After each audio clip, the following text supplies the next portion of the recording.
Series के starting में हमें एक नरेटेड वॉइस से पता लगता है कि स्वर्ग और धरती के बीच एक रास्ता खुल चुका है। इन दोनों ही रियाल्म के आपस में मर्ज होने की वजह से एक ताकतवर रूह हजारों सालों के बाद जाग उठती है। ये और कोई नहीं बल्कि वो हुआंग एक विच एम्परर था जिसके पास बहुत सारी खतरनाक शक्तियाँ थी और वो उन्हीं शक्तियों का यूज करके अलग अलग रियाल्म्स में जाकर वहाँ पर डिवाइन सोल ढूंढने की कोशिश कर रहा था, जिसे हासिल करने के बाद ये दुनिया का सबसे पावरफुल इंसान बन जाएगा जो कि हेवन को भी रूल कर सकता है। इसी तरीके से डिवाइन सोल को ढूंढते ढूंढते वो अर्थ पर आ पहुंचता है, जहाँ पर उसकी फाइट हेवन एम्परर से हो जाती है, जो कि अपनी सारी आर्मी के साथ उसके साथ मिलकर लड़ता है, लेकिन अपनी आर्मी को बचा नहीं पाता। काफी सारे निर्दोष लोगों की जान जाने के बाद अब फाइनली उसकी सिस्टर को भी दबोच लिया गया था, जिसका नाम ली लीवान है। वो हुआंग लिनचू हमारा मेन लीड उसकी सिस्टर ली लीवान की पावर को एब्जॉर्व करते हुए कहता है कि कितनी डिसअपॉइंटमेंट की बात है, मुझे यहाँ पर एक भी ऐसा इंसान नहीं मिला जिसके पास डिवाइन सोल पावर हो, लेकिन तुम्हें देखकर लगता है कि तुम्हारे पास भी नहीं है। लिंचू की बॉडी में पहले से ही काफी सारे वेपन धसे हुए थे, इसका मतलब उसने बहुत अच्छी तगड़ी बैटल लड़ी, लेकिन अब वो बहुत ज्यादा कमजोर हो चुका है, इतना कि वो अपनी सिस्टर को बचा नहीं पाता और वो हुआंग उसे जान से मार देता है। मरते मरते उसकी सिस्टर सिर्फ एक ही बात कहकर जाती है कि प्लीज मरना मत। अपने सिस्टर के मरने के बाद लिंचू काफी ज्यादा गुस्से से भर चुका था। वो आसपास मौजूद सोल्जर्स की सोल को एब्जॉर्व करते हुए अपनी पावर को इंक्रीज कर लेता है और फिर काफी सारी पावर को गैदर करने के बाद वो लग जाता है वो हुआंग पर हमला करने के लिए, जिसे अपनी तरफ आता देखकर हुआंग कहता है कि कम से कम तुम तो मुझे डिसअपॉइंट मत करना, अगर तुम्हारे पास मुझे डिवाइन सोल मिल गई तो मुझे ज्यादा भटकना नहीं पड़ेगा। ये बोलने के बाद वो अपनी विच पावर का यूज करना शुरू कर चुका था, जहाँ वो अपने पास मौजूद रेड थ्रेड का यूज करके सबसे पहले तो लिंचू को काफी बुरी तरीके से ट्रैप करता है और फिर उसकी बोन को ब्रेक करना शुरू कर देता है। वो अपने 1000 पियर्सिंग हार्ट अटैक का यूज करके पूरी तरह से उसके फ्लैश को भी निचोड़ चुका था। इतनी दर्दनाक बर्दाश्त के बाद लिंचू बच नहीं पाता, उसकी सोल भी डैमेज हो जाती है और धीरे धीरे उसने जिनकी भी पावर एब्जॉर्व की थी वो सारी पावर वो हुआंग के अंदर चली जाती है। ये देखकर वो हुआंग कहता है कि ये भी बस एक नॉर्मल सा मांस और खून का टुकड़ा निकला, मेरे किसी काम का नहीं। ये बोलने के बाद वो एक और जबरदस्त अटैक थ्रो करता है। उसे लग रहा था कि इस अटैक के बाद लिंचू भी मारा गया होगा। उसे यहाँ भी डिवाइन सोल के होने के कोई ट्रेसेस नजर नहीं आ रहे थे, तो वो यहाँ से जाते हुए कहता है कि इस रियाल में भी मुझे कुछ नहीं मिला, अब दूसरे रियाल को चेक करना पड़ेगा। उसके वहाँ से जाने से पहले ही आसमान में काफी सारी स्पिरिचुअल पावर इकट्ठी होनी शुरू हो चुकी थी, जिसे देखकर उसके चेहरे का रिएक्शन चेंज हो जाता है। वो काफी ज्यादा शॉक होकर कहता है कि ये कैसे पॉसिबल है, क्योंकि ये सारी पावर लिंचू की बॉडी के अंदर जा रही थी, जिसकी बॉडी को उसने अपनी हाथों से डिस्ट्रॉय कर दिया। उसे समझ नहीं आता कि बॉडी डिस्ट्रॉय होने के बावजूद भी सोल खुद को कैसे रिकवर कर सकती है। पर तभी हमें लिंचू की सोल को दिखाते हैं, जो पूरी तरीके से ह्यूमन बॉडी की फॉर्म में कन्वर्ट हो गई थी और अब वो एक जोरदार एनर्जी रिलीज करती है। ये देखने के बाद तो वो हुआंग काफी ज्यादा खुश होते हुए कहता है कि इसका मतलब ये है कि मैं इतने दिनों से जिस चीज की तलाश कर रहा था वो मुझे फाइनली मिल चुका है। ये और कुछ नहीं बल्कि डिवाइन सोल है जो मुझे चाहिए थी। तभी तो ये बॉडी के डिस्ट्रॉय होने के बावजूद भी मेरी आंखों के सामने अपीयर हो गया है। वो इतना ज्यादा खुश था कि काफी देर के बाद रियलाइज करता है कि लिंचू ने धीरे धीरे वहाँ पर अपनी काफी सारी स्पिरिचुअल पावर को इकट्ठी करनी शुरू कर दी थी। ये देखकर तो डर के मारे उसके पसीने छूटने लग जाते हैं। वो कहता है कि इतनी सारी स्पिरिचुअल पावर गैदर करने का मतलब तो यही है कि अगर इसने रिलीज किया तो हेवन और अर्थ के बीच बना हुआ बैरियर टूट जाएगा और पूरा का पूरा स्पेस शैटर हो जाएगा। अगर ये ऐसी स्पिरिचुअल पावर गैदर करता रहा तो हम में से कोई भी जिंदा नहीं बचने वाला, मुझे किसी भी तरीके से इसे रोकना ही होगा। वो चिल्ला कर लिंचू को रुकने को भी कहता है कि तुम्हारा ये करना खतरनाक है, इसलिए अभी के अभी रुक जाओ। लिंचू जैसे बड़ा उसकी सुनने वाला था, वो अपनी डिवाइन रियल्म की पावर का यूज करके कहता है कि नील डाउन करो, और उसके एक इशारे पर ये बंदा अपने घुटनों पर आ जाता है। इतने एक्सट्रीम प्रेशर को फील करने के बाद वो हुआंग डरते हुए कहता है कि इस तरीके का स्पिरिचुअल प्रेशर तो सिर्फ एक ही इंसान रिलीज कर सकता है, जिसके पास holy marshal supreme master process हो। तो क्या इसका मतलब वो अपनी बात कंप्लीट कर पाता उससे पहले ही लिंचू अपने पास मौजूद एक जायंट स्पिरिचुअल स्वॉर्ड निकाल लेता है और उससे ही अटैक थ्रो कर देता है। वैसे उसने ये अटैक काफी ज्यादा हल्के हाथों से किया था, लेकिन इसी से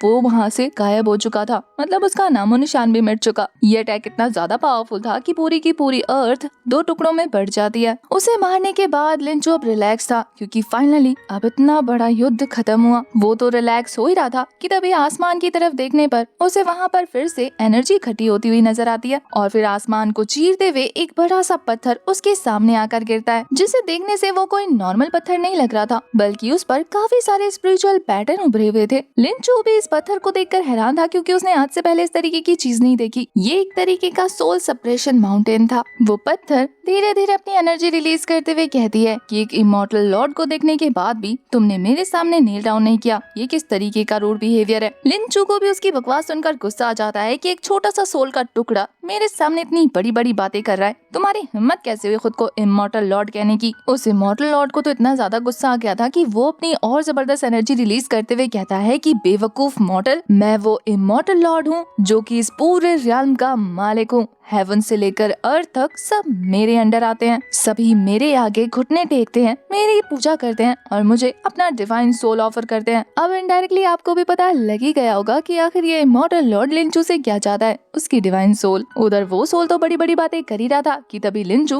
मौका पाकर धीरे धीरे उस पत्थर के पास पहुंचकर उसके अंदर हाथ डालकर उस सोल को बाहर निकाल लेता है, जिसे देखकर लिंचू भी लाइक एक और डीमन जो पता नहीं कहां से फिर से आधम का। पर वहीं उसके सवाल को इग्नोर करते हुए ये सोल काफी ज्यादा हैरान होते हुए ये सोच रही थी कि इस लड़के की डिवाइन पावर तो सच में अमेजिंग है। मुझे इसने हजारों सालों से कैद पड़े इस पत्थर के अंदर से बाहर निकाल लिया, वो भी सिर्फ एक ही झटके में। हमें पता लगता है कि इनका नाम याओ है और ये सच में एक इमॉर्टल एम्परर है जिसकी सोल को इस बड़े से पत्थर में ट्रैप कर दिया गया था। अब उसे तो लिंचू की डिवाइन सोल चाहिए थी, इसलिए वो अपने दिमाग में पैतरे आजमाने लगता है। वो कहता है कि मुझे कोई और रास्ता निकालना होगा इसकी डिवाइन सोल को हासिल करने के लिए, क्योंकि हमारे लिंचू ने उसे उस पत्थर से बाहर तो निकाल लिया लेकिन अभी भी उसका पीछा उसके साथ नहीं छूटा। यहाँ लिंचू तो अभी भी उसे देखकर भड़का हुआ था। वो कहता है कि बताओ कौन हो तुम। वो तो अपनी एनर्जी रिलीज करते हुए कहता है कि बेवकूफ, बताया तो था कि मैं ग्रैंड इमॉर्टल एम्परर हूँ और मैं यहाँ पर तुम्हें फिर से जिंदा करने के लिए आया हूँ। लिंचू को उसकी किसी भी बात पर भरोसा नहीं होता। वो कहता है कि तू भी उस विच एम्परर के साथ मिला हुआ है, तुझे भी मेरी डिवाइन सोल चाहिए है ना। ये बोलने के बाद वो अटैक थ्रो कर देता है। इमॉर्टल एम्परर याओ कहते हैं कि मुझ पर अटैक करने के बारे में सोचना भी मत और वो एक ही फिंगर से उसके अटैक को ब्लॉक कर लेते हैं। इमॉर्टल एम्परर याओ खुद भी काफी ज्यादा पावरफुल थे लेकिन वो लिंचू की मेंटल पावर देखकर हैरान रह जाते हैं क्योंकि उसकी पावर की वजह से आसपास के रियल्म भी शैटर होना शुरू हो चुके थे। वो कहते हैं कि इस तरीके से तो ये लड़का बाकी और लोगों को भी अट्रैक्ट कर लेगा और वो सभी भी इसकी डिवाइन सोल हासिल करने के लिए यहाँ पहुँच जाएंगे। सबसे पहले मुझे यहाँ से लेकर इसे निकलना होगा और फिर वो अपनी पावर का यूज करता है और वो दोनों वहाँ से टेलीपोर्ट होकर कहीं और ही पहुँच जाते हैं, जहाँ रास्ते में जाते जाते लिंचू को काफी सारी मेमोरीज याद आती हैं कि किस तरीके से लोग उसे बुली कर रहे थे और उसकी सिस्टर उसका ख्याल रख रही थी। वो दोनों फटाफट से टेलीपोर्ट होकर एक ऐसी खंडर जैसी जगह पर पहुंच जाते हैं जहां का नजारा देखने के बाद लिंचू को सिर्फ अपनी सिस्टर की वॉइस सुनाई दे रही थी। वो कहता है कि ये कौन सी जगह है, जिस पर एम्परर याओ बताते हैं कि ये एक कॉन्शियस सी है। मुझे लगता है कि तुम हमें एक डेड पर्सन के कॉन्शियस सी में लेकर आ गए। तुम्हें बचाने के इरादे से मैं तुम्हें यहाँ पर लेकर आया और तुम किसी और डेड पर्सन की बॉडी के अंदर एंटर हो गए। लगता है तुम्हारी किस्मत में मरे हुए इंसान ही लिखे हुए हैं। वो तो कहता है मैंने तो सोचा था कि तुम्हारे पास डिवाइन सोल की पावर है, तो अगर हम तुम्हारी पावर का यूज करके किसी की बॉडी के अंदर जाएंगे तो दुनिया दहल जाएगी। पर ये पूरा का पूरा कॉन्शियस सी तो बुरी तरीके से डैमेज हो रखा है, मतलब इस बच्चे को मरे हुए काफी वक्त हो गया है। बेचारा एम्परर याओ तो जोर जोर से रोना शुरू कर देता है कि मैं एक ग्रेट इमॉर्टल एम्परर, मैंने सोचा था कि मैं कितना ज्यादा पावरफुल हो जाऊंगा पर तुम्हारी वजह से मैं भी एक मरे हुए इंसान की बॉडी में घुस गया हूँ। कहीं ऐसा ना हो तुम्हारे साथ साथ मेरा भी हमेशा हमेशा के लिए यही खेल खत्म हो जाए। मुझे तो फिर से हेवन पर रूल करना था, क्या मैं अब दोबारा वापस जाकर अपने इमॉर्टल कोल्ड को रिबिल्ड नहीं कर सकता। तभी अचानक से उन्हें एक लड़की की आवाज सुनाई देती है और ये और किसी की नहीं बल्कि लिंचू की सिस्टर की आवाज थी और ये लिंचू की ही बॉडी थी। वो अपनी सोल पावर ट्रांसफर करते हुए कहती है कि लिंचू, इससे ज्यादा मैं तुम्हारी और मदद नहीं कर सकती। उसकी सिस्टर एक फेयरवेल ड्रिंक पीते हुए उसके सामने अपने दिल की बात कर रही थी, जिसे देखकर लिंचू परेशान हो गया था। वहीं एम्परर याओ बताते हैं कि ये लड़की इस मरे हुए बंदे की बॉडी में अपनी सोल पावर ट्रांसफर करी है, इसी वजह से इतनी देर तक इसका कॉन्शियस ही सही सलामत है, वरना तो इसका कॉन्शियस ही कब का डैमेज हो चुका होता। पर अब देखकर ऐसा लग रहा है जैसे कि इस लड़की ने अपनी सारी की सारी सोल पावर इसी बॉडी में सप्लाई कर दी हो। वैसे मैं आपको बता दूं कि लिंचू और हमारे एम्परर याओ असल में पास में नहीं गए बल्कि दूसरे रियल्म में चले गए। एक तरह से ऐसा समझ लो कि दूसरा यूनिवर्स जहाँ पर लिंचू की डेथ हो चुकी है। अपनी सिस्टर की इतनी बुरी हालत देखने के बाद लिंचू कहता है कि इस रियल्म में भी मैं अपनी सिस्टर को प्रोटेक्ट नहीं कर पाया और वो फिर से मेरी वजह से सफर कर रही है। अब तक याओ को भी पता लग गया था कि इस लड़की के लिए उसका भाई बहुत मायने रखता है। लिंचू की सिस्टर काफी बुरी तरीके से इमोशनल होकर ड्रंक कर रही थी। वो कहती है कि ये हमारा फेयरवेल ड्रंक है और आज के बाद तुम्हें और मुझे बिल्कुल सफर नहीं करना पड़ेगा, तुम फिक्र मत करो, मैंने कुछ सोचा है, मैं उस मा सियांग कमीने से शादी करने से अच्छा है कि खुद को खत्म करना बर्दाश्त करूंगी। मैं उसे तुम्हें मारने के बाद कभी जीतने नहीं देने वाली। वहीं एम्परर याओ उसकी इतनी खतरनाक बातें सुनकर डरते हुए कह रहा था कि आखिर ये क्या करने वाली है। तभी हमें लिंचू की सिस्टर को दिखाते हैं, जो हाथ में फ्लेम लेकर कहती है कि चिंता मत करो मेरे छोटे भाई, मैं तुम्हें जलाने के बाद खुद को लटका लूंगी। मैं तुम्हें आफ्टरवर्ल्ड में अकेला नहीं छोड़ने वाली। ये बोलने के बाद वो उसकी बॉडी को जलाना शुरू कर चुकी थी और यहाँ उसका कॉन्शियस भी जलने लगता है। बेचारे एम्परर याओ की हालत खराब हो जाती है। वो तो डर के मारे कहते हैं कि मैं इमॉर्टल लॉर्ड यहाँ नहीं मरना चाहता, मुझे मत मारो प्लीज। उसे तो अब धीरे धीरे यही लगने लगता है कि उसका यहाँ पर अंत है, क्योंकि वो कॉन्शियस पूरी तरह से दहक उठा था। तभी उसकी नजर लिंचू पर पड़ती है, जो कि धीरे धीरे अपने डिवाइन सोल की पावर को रिलीज करता जा रहा था। यहाँ लिंचू बताता है कि मेरी डिवाइन सोल की पावर किसी भी मरे हुए इंसान के अंदर जान डाल सकती है। ये जानने के बाद तो एम्परर याओ भी हैरान थे। उन्हें नहीं पता था कि डिवाइन सोल ये भी कर सकती है, पर फिर उन्हें लिंचू पे गुस्सा भी आ रहा था, तो फिर इतनी देर से किसका इंतजार कर रहा था। देखते ही देखते लिंचू की डिवाइन सोल की पावर की हेल्प से वो बंदा जिंदा हो जाता है और हमें पता लगता है कि इस रियाल में इसका नाम लिन फेंग है, जो होश में आते ही अपने सिस्टर को चेक करता है, जिसने की रस्सी टांग ली थी खुद को लटकाने के लिए। वो ऑलमोस्ट लटकने ही वाली थी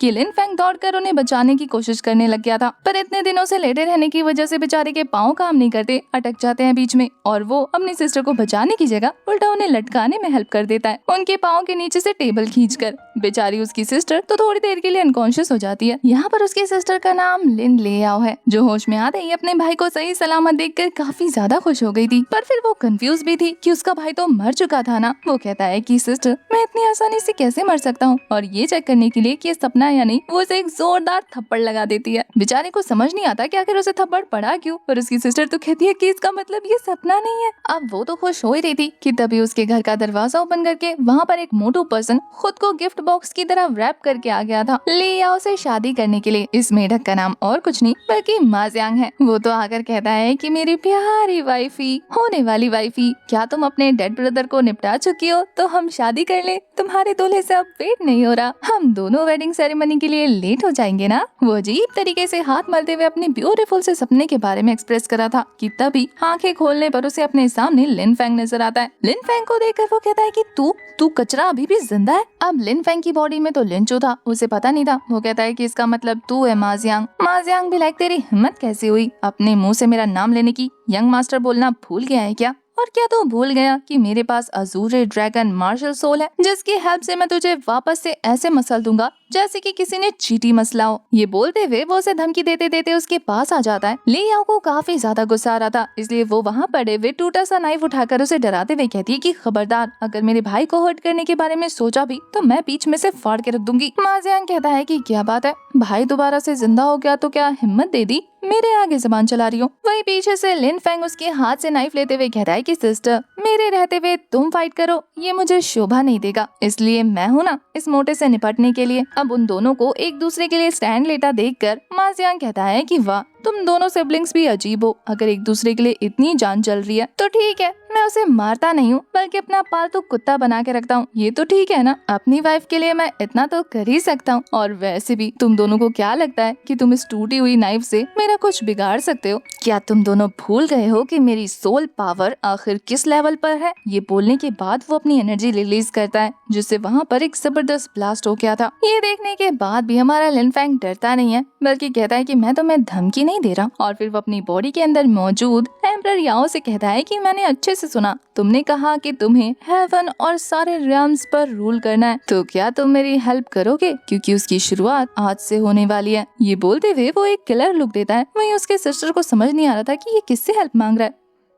लॉर्ड याओ को रिस्पॉन्स करता ना देकर लिन फेंग कहता है कि मैं 3 तक गिनूंगा, अगर तुमने अपनी स्पिरिचुअल पावर इस बॉडी में ट्रांसफर नहीं की तो फिर बहुत बुरा होगा। एम्परर याओ तो कहते हैं कि 3 तक गिनोगे, क्या तुम भूल गए हो कि मैं एक ऐसी सोल हूँ जिसे सोल सप्रेसिंग स्टोन में बंद करके रखा हुआ है, उसके पास इतनी पावर हो सकती है क्या? पर लिन फेंग एक क्रीपी स्माइल करते हुए कहता है कि होनी तो चाहिए, नहीं तो तुम्हारे साथ क्या होगा ये तुम्हें भी नहीं पता। और फिर वो अपनी गिनती स्टार्ट कर देता है, जहाँ उसकी 2 तक की गिनती सुनने के बाद एम्परर याओ कहते हैं कि मैं एक इमॉर्टल लॉर्ड हूँ और तुम्हें लगता है कि मेरी पावर आसमान से यूं ही टपकी है, जो क्या मैं तुम्हें ऐसी दे दूंगा। पर लिन फेंग का कहना था कि अगर नहीं दिया तो कॉन्सिक्वेंसेस के लिए तैयार हो जाओ, और फिर वो उस नाइफ को अपनी गर्दन के ऊपर रख देता है, क्योंकि अब दोनों की ही सोल इस बॉडी में ट्रैप हो गई है। अगर ये बॉडी गई तो वो दोनों भी जाएंगे। बेचारे एम्परर याओ के पास कोई रास्ता नहीं बचता। वो तेजी से अपनी स्पिरिचुअल पावर रिलीज करना शुरू कर देते हैं, जिससे कॉन्शियस सी में उनकी एनर्जी चारों तरफ फैल जाती है। उससे तो लिन फैन पर काफी ज्यादा गुस्सा आ रहा था। वहीं दूसरी तरफ मा जियांग को दिखाते हैं। वो कहते हैं कि ये क्या पागल हो गया है, किससे बातें कर रहा है। और फिर वो अपने गार्ड से कहते हैं कि इसकी बकवास भरी हरकतों पर ध्यान देने की जरूरत नहीं है, इस पर अटैक करो। और वो सभी लोग अपने अपने पंजों को बाहर निकाल कर अटैक थ्रो कर देते हैं। वो सभी लोग एक साथ मिलकर हमला कर रहे थे, इससे पहले कि वो लिन फैंग को कुछ भी कर पाते। इधर एम्परर याओ अपनी स्पिरिचुअल एनर्जी रिलीज करते हैं, जिसके ऑरा से वो सारे के सारे चमचे हवा में ही स्टक हो गए थे। मा जियांग को तो यकीन नहीं होता। वो कहता है कि इसकी तो सारी सोल पावर खत्म हो गई थी ना, फिर ये वापस से अपनी सोल पावर कैसे यूज कर पा रहा है। वहीं ली याओ को दिखाते हैं। वो तो ये सोच रही थी कि अच्छा, इसने 3 तक गिनती इसलिए की थी ताकि ये ब्रेक थ्रू कर पाए, और अब ये ब्रेक थ्रू करके फाइनली बॉडी टेम्परिंग की 6th लेवल पर पहुंच चुका है। मा जियांग को तो गुस्सा आ रहा था कि उसके गार्ड्स कुछ नहीं कर पा रहे। वो तो चिल्लाकर कहता है कि क्या चूड़ियां पहन रखी है तुम सबने, जान से मार दो इसे, अपनी और ज्यादा पावर यूज करो। अब लिन फैंग भी लॉर्ड याओ से कहता है कि तुम भी अपने ज्यादा फोर्स का यूज करो। लॉर्ड याओ भी लाइक, अगर मैं ज्यादा फोर्स यूज करूंगा ना बच्चे, तो तू संभाल नहीं पाएगा। पर लिन फैंग भी लाइक, बच्चा किसको कह रहे हो अंकल, क्या तुम भूल गए हो कि मेरे पास इतनी पावर है कि मैं पूरी दुनिया को संभाल सकता हूँ। तुम्हें लगता है कि अभी भी तुम्हारी ये थोड़ी सी स्पिरिचुअल पावर संभालने में मुझे कोई दिक्कत होने वाली है। अब ये सुनकर तो बेचारे लॉर्ड याओ का ईगो हर्ट हो जाता है, और वो अपनी और ज्यादा स्पिरिचुअल पावर रिलीज करना शुरू कर देते हैं, ये कहते हुए कि ये लो,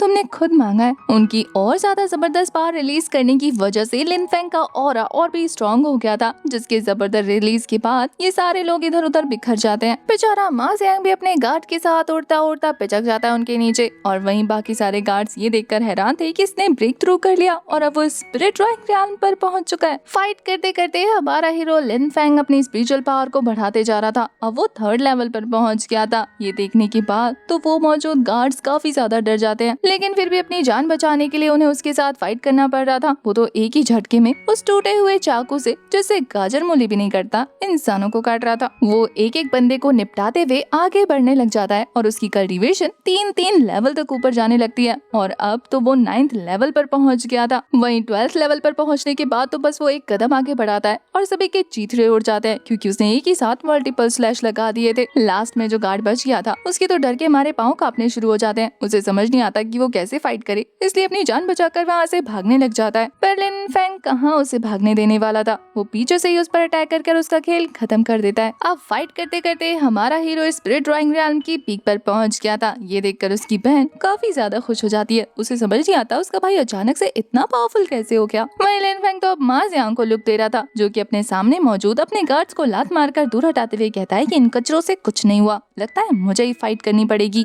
ये बोलकर वो अपनी सोल स्पिरिट रिलीज कर देता है, जो कि एक मेढक की थी। इस जायंट मेढक की जैसे ही अपनी पॉइजनस फ्लेम को रिलीज करता है, उसकी सिस्टर घबराकर उसे खुद को प्रोटेक्ट करने को कहती है। उसकी मार्शल सोल से रिलीज हो रहे पॉइजन को ब्लॉक करने के लिए हमारा लिन फैंग अपनी स्पिरिट पावर का यूज करता है, जिसकी वजह से उसके पॉइजन से उसे कुछ नहीं होता, बल्कि उसके मार्शल सोल को देखकर वो तो इम्प्रेस हो चुका था। वहीं मा जियांग का कहना था कि तुम्हारी सोल स्पिरिट कितनी ही पावरफुल क्यों ना हो, मेरी मार्शल सोल के आगे ये ज्यादा देर तक टिक नहीं सकती। तुम्हें हराने के बाद मैं तो तुम्हें अपना पालतू कुत्ता बनाकर रखने वाला हूँ, अब तुम इंतजार करो बस। ये बोलने के बाद वो अपने मेढक को भेज देता है अटैक करने के लिए, जो कि जंप करता हुआ लिन फैंग पर चढ़ने ही वाला था। पर लिन फैंग भी लाइक, मेरे पास मार्शल सोल नहीं है तो क्या हुआ, मार्शल आर्ट तो है। और फिर वो जंप करते हुए अपनी उसी टूटी हुई नाइफ का यूज करके उस मेढक के चीथड़े उड़ा देता है। उसने मल्टीपल स्लैश लगाकर उस मार्शल सोल को डिस्ट्रॉय कर दिया था, जिसके डिस्ट्रॉय होने के बाद मा जियांग के मुंह से ब्लड आने लग गया था। यहाँ लिन फैंग तो अपने उस नाइफ को फेंकते हुए कहता है कि ये गंदा हो गया। उसे अपनी तरफ आगे बढ़ता देखकर मा जियांग को यकीन नहीं होता कि कल तक उसके सामने जो घुटने टेक कर खड़ा रहता था, आज उसने उसकी मार्शल सोल को डिस्ट्रॉय कर दिया। वो कहता है कि मेरी मा जियांग फैमिली तुमसे इस चीज का बदला जरूर लेगी, आखिर तुमने उनके यंग मास्टर के सोल को डिस्ट्रॉय किया है। लिन फैंग उसकी बकवास को इग्नोर करते हुए उसे गर्दन से उठा देता है हवा में, और कहता है कि आखिर मैं तुम्हारी माँ फैमिली के इस कर्ज को कैसे चुकाऊंगा, उनके ऑलरेडी काफी एहसान है मुझ पर, मैं उन्हें थोड़ी भूल सकता हूँ। वो तो कहता है कि अच्छा हाँ, आज तो तुम्हारी शादी का दिन है ना, माँ फैमिली एक जगह इकट्ठी हुई होगी, मैं वहाँ जाने वाला हूँ। और फिर इससे पहले कि वो अपनी बात कंप्लीट कर पाता, उसकी सिस्टर आती है और पीछे उसके एक टपनी मारकर कहती है कि क्या बकवास कर रहे हो। उसके सर पे पिटाई पड़ने की वजह से उसने मा जियांग को नीचे गिरा दिया था, और उसकी सिस्टर कहती है जब से आए हो तब से सदमे पे सदमा, सदमे पे सदमा दिए जा रहे हो और अब कहाँ जाने की बात कर रहे हो? किसे चौंकाना है तुम्हें? माँ जियांग जो कि वहाँ से भागने की तैयारी कर रहा था, वो उसके बम पे लात मारते हुए कहती है कि तुम्हें क्या लगा माँ फैमिली से निपटना आसान है? खबरदार अगर वहाँ जाने के बारे में सोचा तो। यहाँ लिन फेंग कहता है कि मैं जानता हूँ वो लोग स्ट्रॉन्ग है, लेकिन मुझे पता है उनसे कैसे निपटना है। लेकिन वो अपनी बात कंप्लीट कर पाता उससे पहले उसकी सिस्टर उसे डरा देती है और वो फिलहाल के लिए चुप हो जाता है। इसी के साथ सीन शिफ्ट होता है और हमें मा जियांग फैमिली की मीटिंग हॉल का सीन दिखाते हैं, जहाँ पर सभी लोग ड्रिंक करके एंजॉय कर रहे थे। तभी अचानक से एल्डर नोटिस करते हैं कि मा जियांग को अपनी दुल्हन लेने गए हुए काफी टाइम हो गया, अभी तक वो लौटा नहीं। उसके सेकंड अंकल को तो उसकी फिक्र हो रही थी। वो उसके फादर से कहते हैं कि कहीं उसके साथ कुछ हो तो नहीं गया। उसके फादर काफी ज्यादा घमंडी थे। वो कहते हैं कि वो जियांग फैमिली का यंग मास्टर है, आखिर किसके अंदर इतनी हिम्मत है कि वो उसे हर्ट करने के बारे में सोचे। और वैसे भी जियांग हमारी माँ फैमिली का जीनियस है,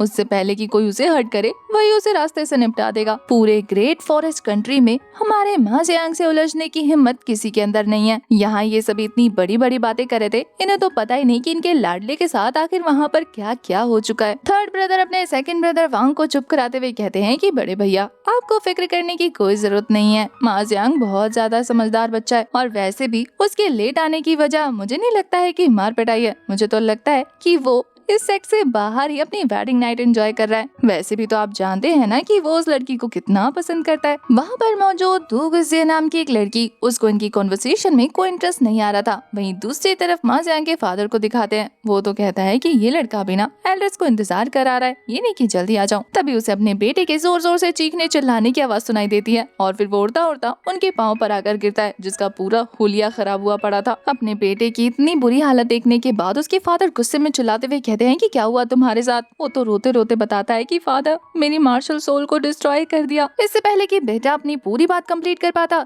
देखते ही देखते उसके माथे से एक तेज एनर्जी रिलीज होती है और वो उनकी आंखों के सामने से ही वैनिश हो जाता है। उन्हें समझ नहीं आता कि उनके बेटे के साथ क्या हुआ। यहाँ जिया भी काफी ज्यादा सीरियस लग रही थी और माँ जिया के फादर गुस्से में हॉल से बाहर निकल जाते हैं, ये कहते हुए कि उस कमीने को मैं जिंदा नहीं छोड़ूंगा जिसने मेरे बेटे के साथ ये किया। बाहर आते ही उसकी नजर लिन फैन पर पड़ती है, जिसने की वहाँ पर मौजूद सभी गार्ड्स को उसी टूटे हुए नाइफ से निपटा दिया था और पूरे के पूरे मैरिज हॉल को डिस्ट्रॉय करके रख दिया। लिन फैंग को देखकर तो मा जियांग के फादर का खून खौल रहा था। वो गुस्से में उसका नाम पुकारते हैं पर लिन फैंग भी लाइक सॉरी, मैंने आपको डिसअपॉइंट कर दिया ना, आप ज्यादा मेरी सिस्टर को बुली नहीं कर पाए और तो और मैंने आज आपकी पूरे मैरिज सेरेमनी को ही डिस्ट्रॉय कर दिया। पर वहीं मा जियांग का फादर भी लाइक तूने मेरे बेटे को जान से मारा, मैं तुझे जिंदा नहीं छोड़ूंगा, अब तेरे एक एक खून से मैं उसका बदला लेने वाला हूँ। यहाँ मा डियान अनाउंसमेंट करता है कि मेरे सेक्ट में मौजूद जितने भी डिसाइपल हैं या जितने भी लोग हैं, अगर किसी ने भी लिन फैंग को जान से मारा तो आज के बाद मैं उसे अपना अडॉप्टेड सन बना लूंगा और माँ फैमिली की सारी संपत्ति उसकी हो जाएगी।